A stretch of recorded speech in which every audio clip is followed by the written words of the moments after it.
ಕನ್ನಡಪ್ರಭ ಪತ್ರಿಕೆಯಲ್ಲಿ ಫ್ರಂಟ್ ಪೇಜಲ್ಲೇ ಒಂದು ಹಾಕಿತ್ತು. ರಾಜ್ಕುಮಾರ್ ಅವ್ರ ಮನೆಗೆ ಕರೆಸ್ಕೊಂಡ್ರು. ಅದನ್ನ ನೋಡಿ ಕರೆಸ್ಕೊಂಡು ಹಾ. ಅವಾಗಲೇ ಅವ್ರದ್ದೊಂದು ಇನ್ನೊಂದು ಸಿನಿಮಾದೇನೋ ಮುಹೂರ್ತ ಇತ್ತು, ಶಿವಣ್ಣಂದು ಅಥವಾ ರಾಘಣ್ಣಂದು, ನಂಗೆ ನೆನಪಿಲ್ಲ. ಆ ಮುಹೂರ್ತಕ್ಕೆ ಬರೋದಕ್ಕೆ ಆಹ್ವಾನ ಬಂತು. ನಾನು ಹೋದೆ. ನಾನು ಎಲ್ಲೋ ಎಲ್ಲರೂ ಇದ್ದರು, ನನಗೆ ಅವ್ರು ಚೆನ್ನಾಗಿ ಪರಿಚಯ ಇತ್ತು. ನಾನು ಹಿಂದಿ ಸಾಲಲ್ಲಿ ನಿಂತ್ಕೊಂಡಿದ್ದೆ. ಅವ್ರು ಬಂದರು. ಬಂದು ಅವ್ರ ಕಣ್ಣು ಎಷ್ಟು ಶಾರ್ಪ್ ಅಂತ ಅದಕ್ಕೆ ಹೋಗ್ತಾ ಇದ್ರು, ನಮಸ್ಕಾರ ಅಂದ್ಕೊಂಡು ಹೋಗ್ತಾ ಇದ್ರು. ಈಗ ತಿರುಗಿದ್ರು, ನೋಡಿದ್ರಲ್ಲ, ಬಿಡಿಸ್ಕೊಂಡು ಹತ್ರ ಬಂದು ಹೆಗ್ಲ ಮೇಲೆ ಕೈ ತಟ್ಟಿ ಹೋದರು. ಹೇಳಿದ್ರು, ಏನಂದ್ರು? ಅಭಿನಂದನೆಗಳು ಹೇಳಿದ್ರು. ಹೆಮ್ಮೆ ಆಯಿತು ನನಗೆ. I am very proud.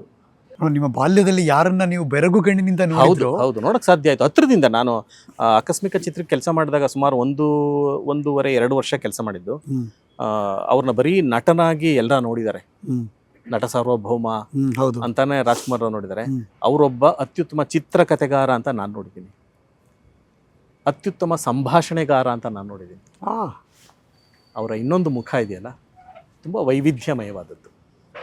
ಕಥೆಯನ್ನು ಅವರು ನಿರ್ವಹಿಸೋರು, ಹೇಳೋರು ಹೀಗಾಗುತ್ತೆ ಅಂತ. ಎಷ್ಟೋ ಸರಿ ಚಿತ್ರಕಥೆ ಚರ್ಚೆ ಮಾಡ್ತಾ ಇದ್ದಾಗ ಎಲ್ಲ ಪಾತ್ರಗಳು ಅವರೇ ಆಗೋರು.